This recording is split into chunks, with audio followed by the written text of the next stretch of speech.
The Absolutely True Diary of a Part-Time Indian. Chapter 3. Revenge is my middle name. After Oscar died, I was so depressed that I thought about crawling into a hole and disappearing forever. But Rowdy talked me out of it. It's not like anybody's going to notice if you go away, he said, so you might as well gut it out. Isn't that tough love?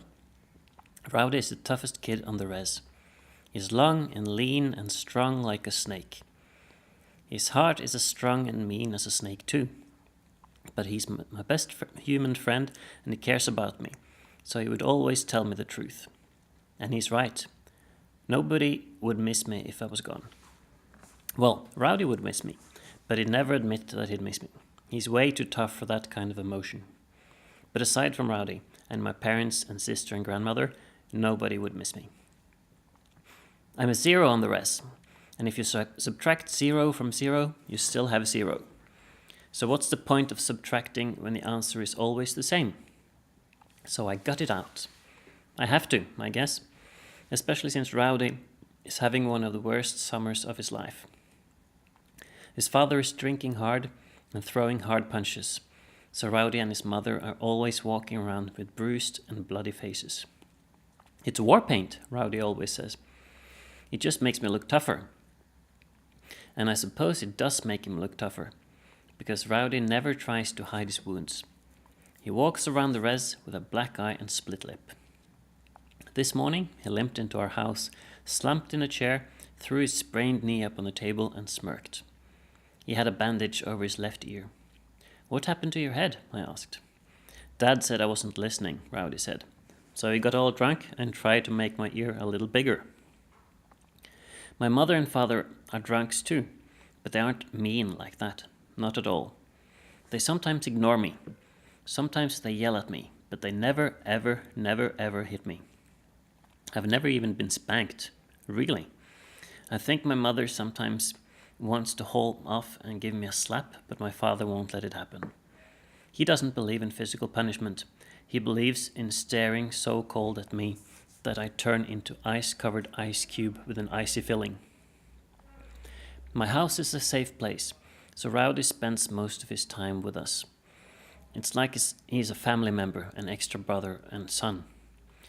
You want to head on the powwow? Rowdy asked. Nah, I said. The Spokane tribe holds their annual powwow celebration over the Labor Day weekend. This was the 127th annual one, and there would be singing, war dancing, gambling, storytelling, laughter, fry bread, hamburgers, hot dogs, arts and crafts, and plenty of alcoholic brawling. I wanted no part of it. Oh, the dancing and singing are great, beautiful in fact, but I'm afraid of all the Indians who aren't dancers and singers.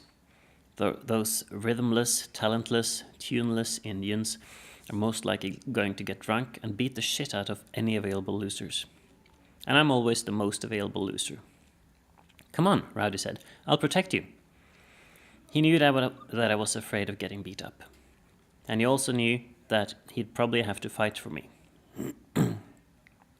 Rowdy has protected me since we were born. Both of us were pushed into the world on November 5, 1992, at Sacred Heart Hospital in Spokane. I'm 2 hours older than Rowdy.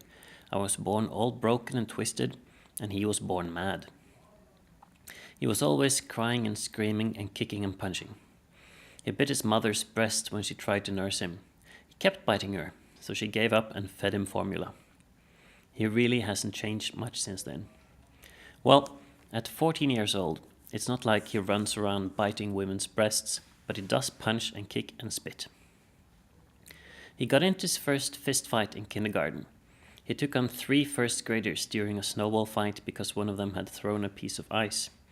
Rowdy punched them out pretty quickly. And then he punched the teacher who came to stop the fight.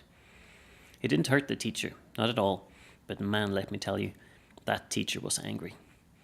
What's wrong with you? He yelled. Everything, Rowdy yelled back.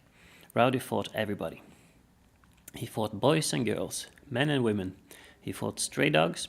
Well, he fought the weather. He'd throw wild punches at rain. Honestly. Come on, you wuss, Rowdy said. Let's go to powwow. You can't hide in your house forever. You'll turn into some kind of troll or something. What if somebody picks on me? I asked. Then I'll pick on them. What if somebody picks my nose? I asked. Then I'll pick your nose too, Rowdy said.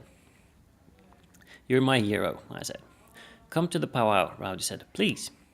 It's a big deal when Rowdy is polite. Okay, I said.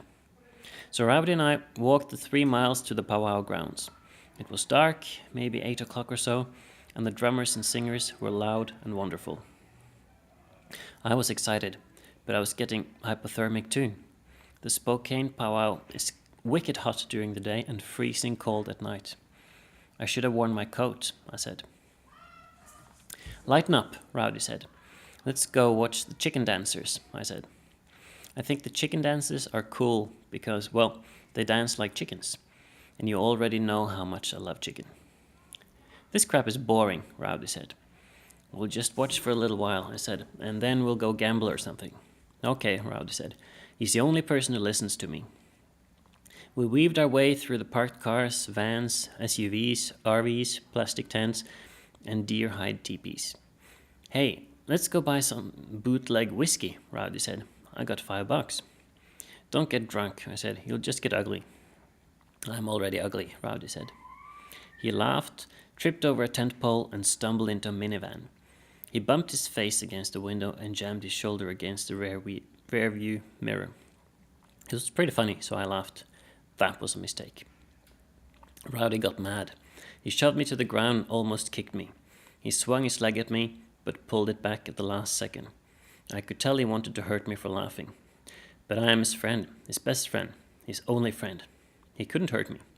So he grabbed a garbage sack filled with empty beer bottles and hucked it at the minivan. Glass broke everywhere. Then Rowdy grabbed a shovel that somebody had been using to dig barbecue holes and went after that van. Just beat the crap out of it. Smash, boom, bang. He dented the doors and smashed the windows and knocked off the mirrors. I was scared of Rowdy and I was scared of getting thrown in jail for vandalism, so I ran. That was a mistake. I ran right into the Andrus brothers' camp. The Andruses, John, Jim, and Joe, are the crudest triplets in the history of the world. Hey, look, one of them said. It's Hydrohead. Yep, those bastards were making fun of my brain disorder. Charming, huh? Nah, he ain't Hydro, said another one of the brothers. He's Hydrogen. I don't know which one said that.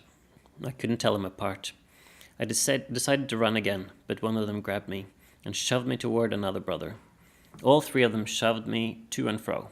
They were playing catch with me. Hydromatic, hydrocarbon, hydrocrack, hydrodynamic, hydroelectric, hydro and low, hydro and seek. I fell down. One of the brothers picked me up, dusted me off, and then kneed me in the balls. I fell down again, holding my tender crotch, and tried not to scream.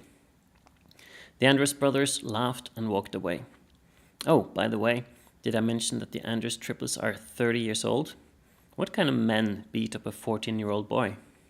Major league assholes. I was lying on the ground, holding my nuts as tenderly as a squirrel holds his nuts, when Rowdy walked up. Who did this to you? He asked. The Andrus brothers, I said. Did they hit you in the head? Rowdy asked. He knows that my brain is fragile. If those Andrus brothers had punched a hole in the aquarium of my skull, I might have flooded out the entire powwow. My brain's fine, I said, but my balls are dying.